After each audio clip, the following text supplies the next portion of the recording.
Hi guys! Tignan mo, oh, nagpunta ako sa bangko kasi half day ngayon.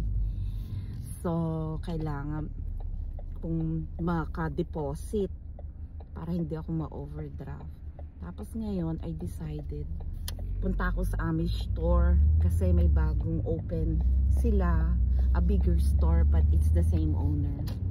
So, share ko sa inyo yung Amish store dito para sa ano tawag dito, discount store sila rin ng mura talaga. Some of their foods ang binibenta nila, some are like expired pero pwede mo pang kainin, you know, nandun pa sa ano na pwede mo pa siyang makain. Tapos yung iba naman malapit na mag-expire, that's why it's very cheap there. So punta ako kasi na-discover ko may masarap na chichirya. Yun, tingnan mo. Alam mo, ito yung gusto ko dito sa Amerika. Pwede kang lumabas kahit anong itsura mo talaga. As in, naka-duster lang ako, pero super, ang lamig eh. So, naglagay lang ako ng jacket. Jacket nga, ano ba to? Hoodie? Sweater. Tama ba?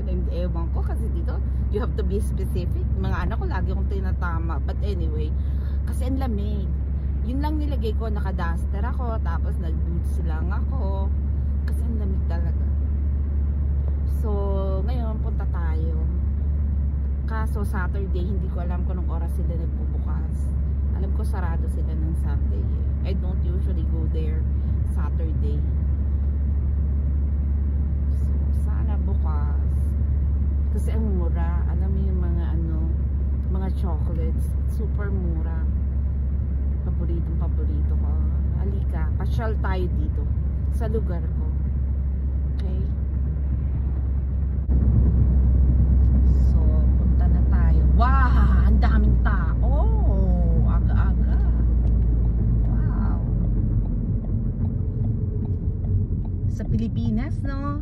Diba, hindi tayo makalabas ng mukhang ewan. Talagang kailangan mega ayos buhok mo.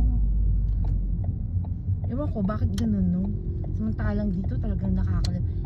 Pero syempre, unless talagang wala akong, doon ako sa wait lang, park tayo dito.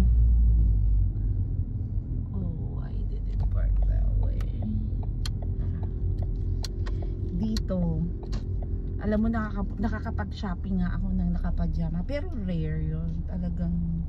Hi, pero ano yun tawag dito, tama bang ating pag-park? Ayun, tawag dito, bira yun pag talagang wala akong choice. Kumbaga, kailangan ko na palang pumunta. Pero sa Pilipinas hindi ka makakapunta sa mall ng nakapajama, diba? Dito actually, ano pa nga, maniwala hindi kayo, pakita ko sa inyo dito mga estudyante, they're wearing their pajamas going to school.